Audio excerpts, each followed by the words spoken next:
आज हमारे देश के लिए भी एक गौरव की बात है कि हमारे देश के प्रधानमंत्री आदरणीय नरेंद्र मोदी जी ने अपने राजनीतिक जीवन में सेवक बनकर के 8,936 दिन, बहुत लंबा, मैं सोचता हूँ कि हिंदुस्तान में इससे ज़्यादा किसी ने अपनी नियमित रूप से सेवा में रहते हुए, विभिन्न पदों पर रहते हुए शासन नहीं किया। ऐसा हमारे देश के प्रधानमंत्री आदरणीय नरेंद्र मोदी जी ने किया। नरेंद्र भाई मोदी जी, मैं बहुत बचपन से, बहुत लंबे समय से उनको जानता हूँ। वो सामान्य परिवार से जिन्होंने जन्म लिया, उनके पिताजी एक सामान्य चाय की एक कैबिन चलाते थे और वहाँ से अपने विद्यार्थी जीवन में भी उन्होंने अपने पिताजी का सहयोग भी किया। उसके बाद अध्ययन पूरा करने के बाद वो समाज सेवा में निकले। पहले देश दुनिया का भ्रमण भी किया, हिंदुस्तान का पूरा घूम करके भौगोलिक, सांस्कृतिक, राजनीतिक ये सारे अवलोकन किए, जानकारियाँ प्राप्त की। और उसके बाद में वो पहले राष्ट्रीय स्वयंसेवक संघ के प्रचारक बने। उसके बाद भारतीय जनता पार्टी के महामंत्री संगठन बने, राष्ट्रीय महामंत्री संगठन भी बने। और जब गुजरात में 26 जनवरी 2001 में जब भूकंप आया था, भयंकर भूकंप आया था, उस समय केशुभाई पटेल गुजरात के मुख्यमंत्री थे और उस समय व्यवस्था संभली नहीं, तो एक शंकर सिंह वाघेला जी ने वहाँ पर और उनके खिलाफ में एक मोर्चा खोल दिया था और अपने अपने समर्थित विधायकों को लेकर के अलग चले गए। उस समय ऐसी विकट परिस्थिति में नरेंद्र भाई मोदी जी को 7 अक्टूबर 2001 को और गुजरात का मुख्यमंत्री मनोनीत करके भेज दिया। इन्होंने बखूबी वापिस पूरी पार्टी को एकजुट किया और एकजुट करके गुजरात का शासन चलाया और इतना व्यवस्थित शासन चला लिया, सारी पार्टी एकजुट हो गई। तो 2002 में अपेक्षित थे चुनाव पहले से ही, क्योंकि 97 में चुनाव हुए थे गुजरात के, उसके बाद 2002 में अपेक्षित थे, तो उस समय चुनाव हुए और उस चुनाव में प्रचंड बहुमत से वो जीत करके आए। उसके बाद 2007 में फिर चुनाव हुए, इसमें भी वो बेमिसाल बहुमत ला करके फिर से गुजरात के मुख्यमंत्री बने। उसके बाद 2012 में भी तीसरी बार गुजरात के मुख्यमंत्री बने। तो लगातार इनका कार्यकाल बहुत उच्च स्तर का रहा।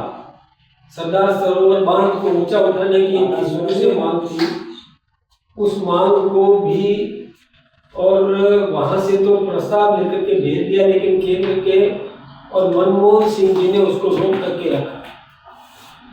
यही नहीं, बांध को ऊंचा उठाने की अनुमति नहीं, लेकिन जब स्वयं प्रधानमंत्री बने उसके बाद में सरदार सरोवर डैम को ऊंचा उठाने की स्वीकृति जारी की और सरदार सरोवर डैम, मैं सोचता हूँ कि 127 मीटर होकर के, और मैं हिंदुस्तान का एक बहुत बड़ा बांध बन करके रह गया, जिससे न केवल गुजरात की अपितु राजस्थान की जनता को भी नर्मदा के माध्यम से पानी, सांचौर के सिविल पॉइंट तक पानी आ गया, वो भी पीने को मिल रहा है।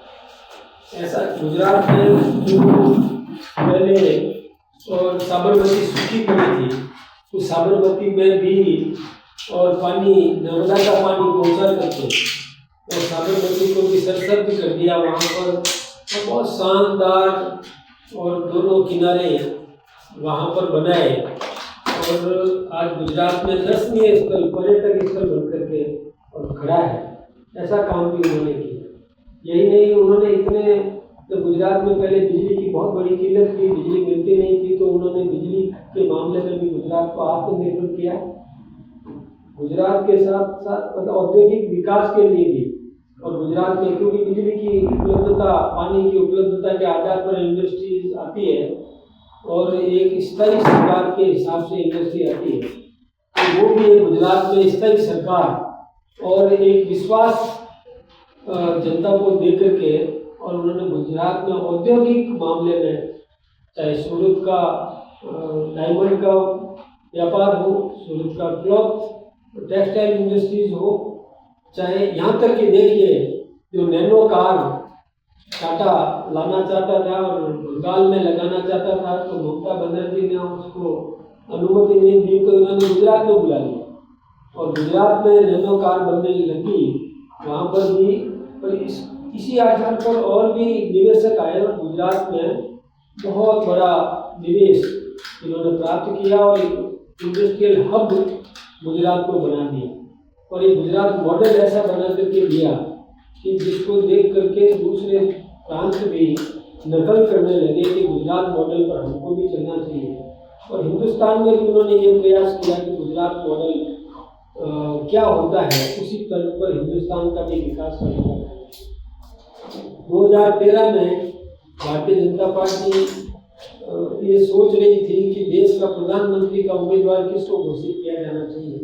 तो बहुत विचार मंथन के बाद में 2013 में भारतीय जनता पार्टी ने निर्णय किया। उस समय राजनाथ सिंह जी भारतीय जनता पार्टी के राष्ट्रीय अध्यक्ष थे और सारा विचार विमर्श करने के बाद कई दावेदारों के होते हुए भी और बहुत सोच समझ करके कि गुजरात मॉडल ऐसा था कि विमल गुजरात को एक शक्तिशाली समर्थ गुजरात बना दिया। तो इसी तर्ज पर हिंदुस्तान को भी सशक्त कौन बना सकता है, समर्थ कौन बना सकता है, विकास कौन कर सकता है, ये सोच करके नरेंद्र भाई मोदी जी को और प्रधानमंत्री उम्मीदवार ये घोषित किया। नरेंद्र भाई ने गुजरात को कई बार संभाला, यहाँ से कि एक गोधरा कांड हुआ था जिसमें कार सेवकों को जिंदा ट्रेन में जला दिया गया था। उसमें भी जो कुछ स्थितियाँ बिगड़ सकती थी उसको भी इन्होंने काबू किया और किसी भी प्रकार से और उन्माद पैदा नहीं होने दिया और शांति से अव्यवस्थाओं को रोक करके और गुजरात में भी शांति कायम करवाई। ये हम सब जानते हैं। इससे पहले भी मुझे पता है कि नरेंद्र भाई मोदी जी अडवाणी जी के साथ में और रथ के साथ आए थे, जिस समय जो राम रथ यात्रा थी उसमें भी इन्होंने नेतृत्व दिया था। इसके बाद मुझे ये पता है कि श्रीनगर के लाल चौक पर झंडा फहराने वाले लोगों में नरेंद्र भाई का भी चयन हुआ था। सौभाग्य से मुझे भी अवसर मिला था, उस समय मैं भी वहाँ राजस्थान से और वाहिनी प्रमुख बन करके आया था। तो हमने वहाँ पर श्रीनगर के लाल चौक पर झंडा भी फहराया, तो उसमें भी इन्होंने बहुत बहादुरी से काम किया। बहुत हिम्मत वाले हैं ये शुरू से। और जब इनको प्रधानमंत्री का उम्मीदवार घोषित किया उसके बाद में 2014 में जब चुनाव हुए और उसमें बहुत अच्छे बहुमत के साथ में भारतीय जनता पार्टी को जीत दिलाई और खुद इनको प्रधानमंत्री पद प्राप्त हुआ। इन्होंने देश में भी विकास के कई काम किए। उस समय 18,000 गाँव में बिजली नहीं थी, लेकिन आदरणीय नरेंद्र मोदी जी ने प्रयास करके उन सब गाँवों में भी बिजली पहुंचाई। बिजली के मामले में भी हमारा देश कैसे आत्मनिर्भर हो सकता है, इसकी उन्होंने बहुत कोशिश की और आत्मनिर्भर बनाने के लिए और come in India, make in India की तरह पर निवेशकों को, प्रवासी हिंदुस्तानियों को आमंत्रित किया कि हिंदुस्तान में आओ, यहाँ उद्योग स्थापित हो। अपन सब जानते हैं कि पहले हमारी प्रतिभाएं विदेश में जाकर के अपनी प्रतिभा का प्रदर्शन करती थी, लेकिन नरेंद्र भाई मोदी जी ने ये प्रयास किया कि हमारी प्रतिभाओं को हिंदुस्तान में अवसर देंगे। उन्होंने हिंदुस्तान में अवसर दिया और हिंदुस्तान में उन प्रतिभाओं के उपयोग करके और इतना विकसित कर दिया, चाहे वैज्ञानिक के दृष्टिकोण से भी देखें तो चंद्रमा पर झंडा फहराने में भी और नरेंद्र भाई मोदी जी ने कामयाबी हासिल की। हमारे मतलब मोदी जी ने यहाँ पर आम आदमी को किस प्रकार से सुदृढ़ किया जा सकता है, मजबूत किया जा सकता है, इसके लिए भी कई योजनाएं दी। किसान को समृद्ध करने के लिए भूमि की जांच करके मृदा परीक्षण का काम किया, किसान की एमएसपी बढ़ाने का काम किया, मिनिमम सपोर्ट प्राइस कैसे बढ़ सकता है इस दिशा में भी काम किया। पहले किसान की फसल का खराबा होता था, नुकसान होता था तो तहसील को इकाई माना जाता था कि पूरी तहसील में नुकसान हो गया, हानि हो गया आपदा से, तो ही किसी किसान को बीमा का लाभ मिलता था। लेकिन नरेंद्र भाई मोदी जी ने कहा कि जब एक कार का बीमा, व्यक्तिगत बीमा होता है, एक व्यापारी की दुकान का पर्सनल बीमा होता है, तो फिर हमारे किसान की फसल का भी व्यक्तिगत बीमा क्यों नहीं होना चाहिए। तो इंडिविजुअल किसान की फसल का बीमा करने का काम पहली बार इस देश के प्रधानमंत्री नरेंद्र मोदी जी ने किया। तो अब किसी भी किसान की खुद की अकेले के लिए फसल खराब होती है आपदा से, तो उसका भी बीमा लाभ होता है। यही नहीं किसान फसल को लेकर के कटिंग कर दे और उसके बाद आपदा आ जाए तो उसका भी बीमा है। किसान फसल को लेकर के और मंडी तक जाए, बीच में कोई आपदा आ जाए, खराबी हो जाए, तभी उसका बीमा है। यही नहीं किसान अपने माल को कहाँ बेचना चाहता है, ई नाम योजना ये नरेंद्र मोदी जी ने। यही नहीं मजदूरों के लिए उनके हितों को ध्यान में रख करके और ये भी किया कि उसका ईपीएफ अकाउंट जो है बनाया। पहले नहीं होता था कि कोई भी मजदूर छोटा कुटीर उद्योग करना चाहता तो मुद्रा योजना दी, तो 3 प्रकार की मुद्रा योजना ये भी नरेंद्र मोदी जी ने दी। यही नहीं ऐसे करते करते देश का विकास किया। किसान सम्मान निधि 6,000 रुपया प्रत्येक किसान को और सम्मान निधि के रूप में देने का काम किया, और उसमें भी और एक अनुकरणीय काम था। किसानों को आज बहुत राहत उससे मिली है। फसल कैसी उन्नत कैसे बन सके इस दिशा में भी उन्होंने योगदान दिया। किसी भी मामले में हिंदुस्तान पीछे नहीं है। पहले भ्रष्टाचार होते थे, जब से देश के प्रधानमंत्री बने मोदी जी उसके बाद एक भी भ्रष्टाचार की कोई शिकायत नहीं है। ये हमारे देश में शस्त्र खुद निर्माण करना शुरू किया। ब्रह्मोस जैसे शस्त्र हमारे हिंदुस्तान में निर्माण हो रहे हैं। यही नहीं चाहे सर्जिकल स्ट्राइक रहा हो या ऑपरेशन सिंदूर रहा हो, देश के प्रधानमंत्री जी ने सफलता प्राप्त की और सभी मोर्चों पर सफल रहे। ये सब काम उन्होंने करके दिखाए। इसके कारण से कि दुनिया के 32 से अधिक देशों ने अपने देश का सर्वोच्च सम्मान हमारे देश के प्रधानमंत्री आदरणीय नरेंद्र मोदी जी को दिया है। ये हमारे लिए गौरव की बात है। हम उनके उज्जवल भविष्य की कामना करते हैं और ये भी अपेक्षा करते हैं कि वो स्वस्थ रहे, सुखी रहे। और जिस प्रकार से और 8,936 दिन आज और सेवक बनकर के देश की सेवा करने में कामयाब रहे हैं, वो निर्बाध गति से निष्कलंक छवि जिनकी रही है, तो वो और भी सेवाएं देते रहे, हमारे देश को समृद्ध करते रहे, ऐसी अपेक्षाएं हैं। इसलिए हम उनके उज्जवल भविष्य की कामना करते हैं ताकि देश का भविष्य भी उज्जवल बने। इसी प्रकार से वो अपने हमें देश के लिए सेवाएं दे सके। तो मोदी जी के राज में अपन जानते हैं कि भारतमाला प्रोजेक्ट ये बने पहली बार, जिससे कि बड़े बड़े ऐसे चौड़े सड़कें बनाई जिससे आवागमन सुलभ हो सके, ऐसे राजमार्ग बनाए, एयरपोर्ट एयर कनेक्टिविटी बढ़ाने का काम किया, एयरपोर्ट का विस्तार करने का काम किया, रेलवे प्लेटफॉर्म्स और सुदृढ़ उच्च श्रेणी के ये बनाने के लिए उन्होंने व्यवस्थाएं करी, बंदरगाह बढ़ाए, रेलवे का विद्युतीकरण किया। आज मैं कह सकता हूँ कि ब्रॉड गेज 100% इलेक्ट्रीफाई है। यदि उस समय नहीं किया होता, देश के प्रधानमंत्री मोदी जी ने इलेक्ट्रिफिकेशन नहीं किया होता रेल का, तो आज हमारे सामने समस्या हो जाती, क्योंकि इस समय खाड़ी देशों में युद्ध चल रहा है, पेट्रोल डीजल की वहाँ से आवक होती है, तो आज समस्या हो सकती थी। क्योंकि डीजल से इंजन चलते हैं तो कितनी बड़ी डीजल की खपत वहाँ होती, लेकिन इलेक्ट्रिफिकेशन कर देने के कारण और इलेक्ट्रिसिटी में भी आत्मनिर्भर बनने के कारण रेलवे निर्बाध गति से विस्तार कर रहा है।